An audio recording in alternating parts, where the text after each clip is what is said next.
Looking for some bloody brilliant books to read? Here are some of the nonfiction books related to blood that I've read recently and really enjoyed.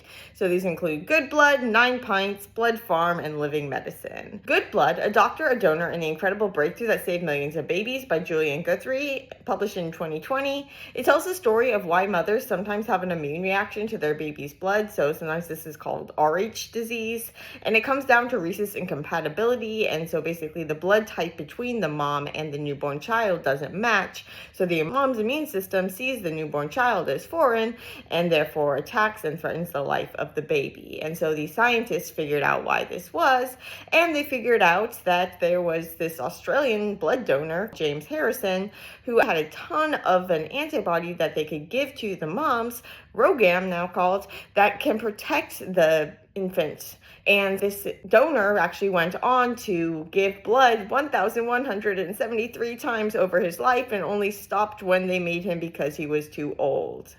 So this book kind of humanizes the whole thing, tells it around the story of this donor. You might have heard of him as the man with the golden arm. In the end, it's a really feel-good story, and it's one that my mom actually really enjoyed and recommended to my grandma, so it's not too heavy in the science, but it does have that science angle. On the less cheery aspect of blood, we have 9 Pints, A Journey Through the Money, Medicine, and Mysteries of Blood by Rose George. And so there are some happy things about it, but there's also a lot of that is exposing the shady sides of things like blood donor practices, profiteering, ethical considerations around the world, things like hemophilia, HIV/AIDS, taboos around menstruation around the world. But then there's some cool things too, like synthetic blood. And so it's a really good book that gives you these different stories of different aspects related to blood.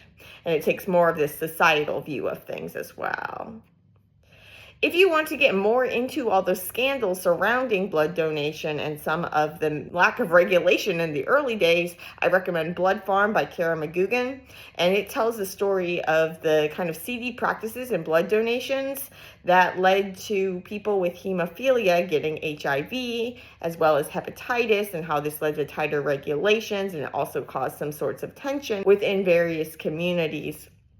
And finally, I want to recommend Living Medicine, Don Thomas, Marrow Transplantation and the Cell Therapy Revolution. Its title makes it sound like it's one of those woo books, but it's really not. It's more sciencey, and it talks about the scientist who developed bone marrow transplantation, and the story is told from one of the trainees who worked with him, Fred Applebaum. And so it's a really interesting look inside of the story of Don Thomas, who was the kind of pioneer of this, as well as the technology and the uses that it's found.